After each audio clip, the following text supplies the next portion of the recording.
तबलीगी जमात को लेकर एक और बड़ी खबर आ रही है। तबलीगी जमात को लेकर संशय और संदेह के बादल लगातार गहराते जा रहे हैं। केंद्रीय गृह मंत्रालय ने जमात और रोहिंग्या मुस्लिमों के बीच कनेक्शन होने की आशंका जताई है। यही नहीं, गृह मंत्रालय ने कहा कि रोहिंग्या मुस्लिम और उनके रिश्तेदारों का भी कोरोना टेस्ट होना चाहिए। गृह मंत्रालय ने इस संबंध में राज्य सरकारों से सभी जरूरी कदम उठाने की बात कही है। होम मिनिस्ट्री की ओर से राज्य सरकारों को लिखे गए पत्र में कहा गया है कि एक रिपोर्ट में पता चला है कि रोहिंग्या मुस्लिम तबलीगी जमात के इज्तिमा समेत कई अन्य धार्मिक कार्यक्रमों में शामिल हुए थे।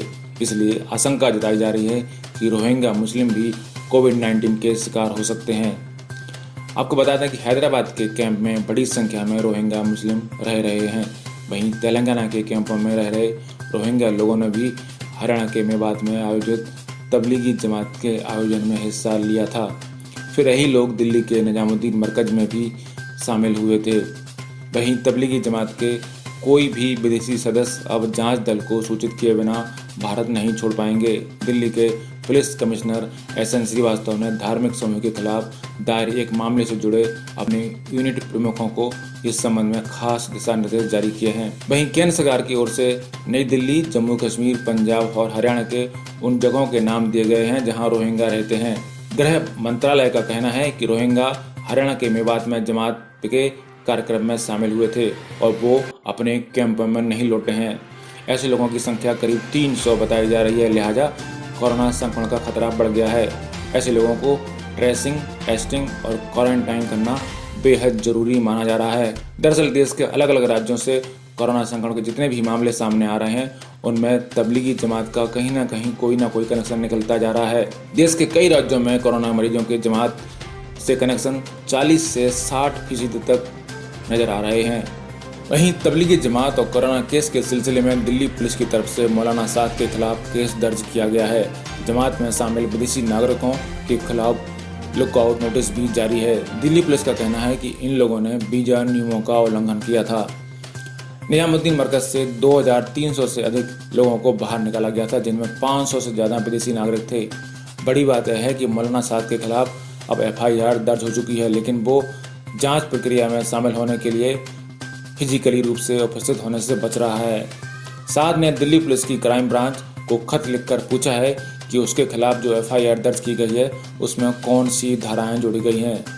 वो कहता है कि वो जांच प्रक्रिया में शामिल है और उसकी तरफ से पुलिस द्वारा दिए गए नोटिस का जवाब भी दिया गया है।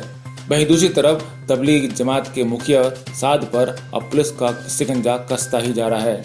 दिल्ली, उत्तर प्रदेश, हरियाणा और पंजाब समेत देश के 20 से अधिक राज्यों में कोरोना के संकट को बढ़ाने वाले तबलीगी मरकज के मुखिया मौलाना साद की मुश्किलें अब बढ़ती ही जा रही हैं। मरकज में विशेष आयोजन से पूर्व बैंक खातों में देश विदेश से आए करोड़ों रकम की जानकारी आयकर विभाग को न देने पर प्रवर्तन निदेशालय ने जहां साद के खिलाफ मनी लॉन्ड्रिंग एक्ट के तहत मामला दर्ज कर लिया है, वहीं राष्ट्रीय जांच एजेंसी NIA ने भी मोहम्मद साद के आतंकी लिंक खंगालने शुरू कर दिए हैं। बताया जा रहा है कि दिल्ली पुलिस से साद के बारे में पूरी जानकारी हासिल करने के बाद NIA की टीम इस बात का पता लगाने की कोशिश कर रही है कि मौलाना साद का कहीं कोई आतंकी लिंक तो नहीं। मुख्यालय सूत्रों की माने तो मौलाना साद के खिलाफ आतंकी लिंक का सुराग मिलने पर NIA भी मुकदमा दर्ज कर कार्रवाई शुरू कर सकती है।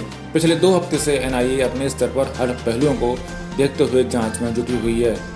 दरअसल तबलीगी मरकज में ठहरे देश विदेश के लोगों में बड़ी संख्या में कोरोना संक्रमित पाए जाने पर दिल्ली पुलिस ने साद, प्रबंधन से जुड़े मौलानाओं और अज्ञात अन्य के खिलाफ दर्ज मुकदमे में किसी बड़ी साजिश की आशंका के मद्देनजर ही आपराधिक साजिश रचने की धारा भी लगा दी थी।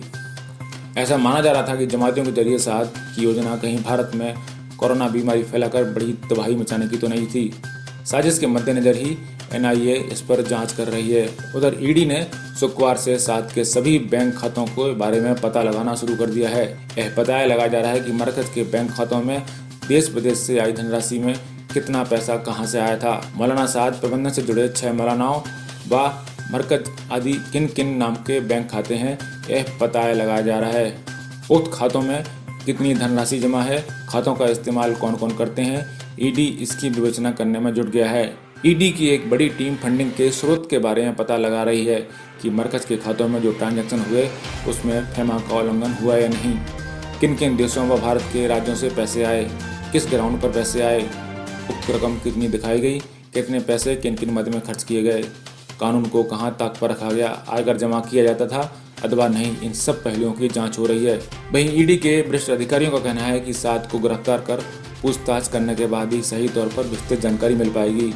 फिलहाल दिल्ली पुलिस द्वारा की गई तफ्तीश का ही ईडी अध्ययन कर रही है, लेकिन मौलाना साद है कि जांच में सहयोग करने को तैयार नहीं और फिलहाल वह कहीं छिपा हुआ है। ब्यूरो रिपोर्ट, पत्रिका टीवी।